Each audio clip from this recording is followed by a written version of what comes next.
అభి ఒక అగ్ర కులంలో జన్మించిన ఒక అగ్ర పేదవాడు.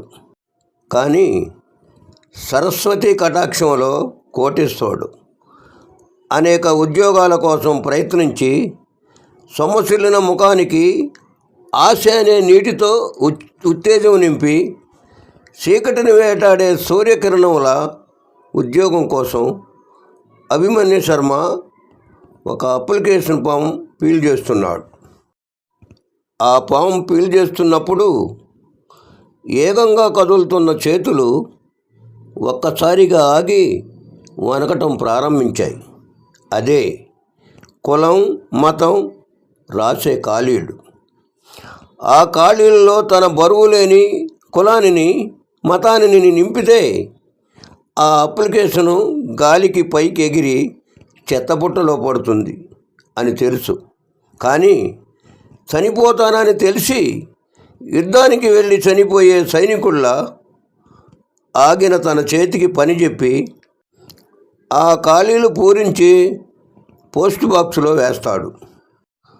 ముగింపు లేని ప్రయాణానికి సిద్ధం అవ్వమని సాంకేతికాలు పంపి ఆశలు తప్ప అవకాశం లేని ప్రపంచంలోకి భారంగా తన శరీరాన్ని, నిర్జీవంగా తన మనసును, బతికి ఉన్న శవాల మధ్యకి బతకలేని నా జీవితం చిల్లుపడిన నావలో ప్రయాణిస్తున్న నావికుడిలా జీవితాన్ని ముందుకు నెడుతూ సముద్రంలో వచ్చే అలలై తన బంధువులుగా భావిస్తూ మన ఈ నవభారతంలోకి ముందుకు వెళుతున్నాడు.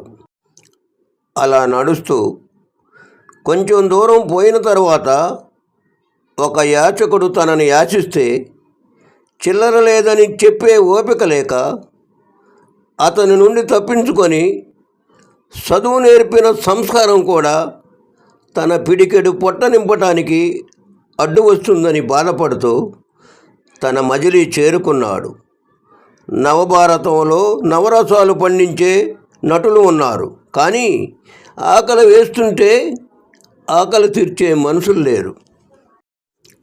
తన మనసుకు సర్ది చెప్పి ఆ రోజుకి విశ్రమించాడు మన నవయుగ అభిమన్యుడు. తెల్లవారింది. సూర్యకిరణాలు పిలవని అతిథి వచ్చినట్లు తన ముఖం మీద పడుతున్నాయి. నిద్రలేసిన లేడీలాగా ఏకంగా పరుగెడుతూ తన మన అనే తేడా లేకుండా అందరిని తోసుకుంటూ పిడికడు ప్రసాదం తీసుకొని అదే పంచభక్ష పరమాణంగా తిని తాను పంపిన అప్లికేషన్కి రిప్లై గురించి వేసి చూస్తున్నాడు. కొన్ని వందల అప్లికేషన్స్ పంపితే ఒక కంపెనీ నుండి ఇంటర్వ్యూకి రమ్మని పిలుపు వచ్చింది.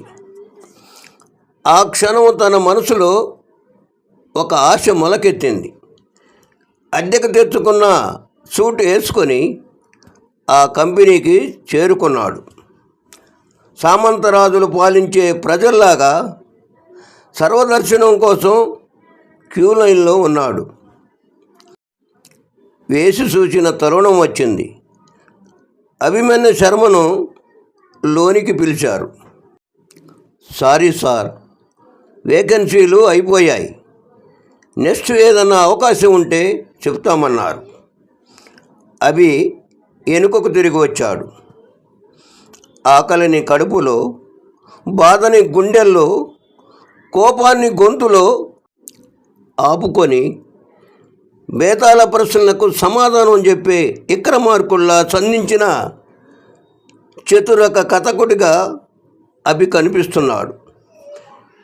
89% మార్కులు వచ్చిన వాడికి ఉద్యోగం ఇవ్వకుండా 30% వచ్చిన వాడికి ఉద్యోగం ఇస్తే నష్టపోయేది ఆ ఒక్కడు కాదు, మన తరాలు నష్టపోతాయి. ఇకనైనా కులాల రిజర్వేషన్లు విద్యా వ్యవస్థలో, ఉద్యోగ వ్యవస్థలో తీసివేయాలి. రిజర్వేషన్స్ అనేది కులానికి కాదు, ఆర్థిక పరిస్థితికి పెట్టి, అది కూడా కేవలం ఆర్థిక ప్రయోజనాలకు మాత్రమే పెడితే నవభారత దరిద్ర రేఖలు బాగుపడతాయి.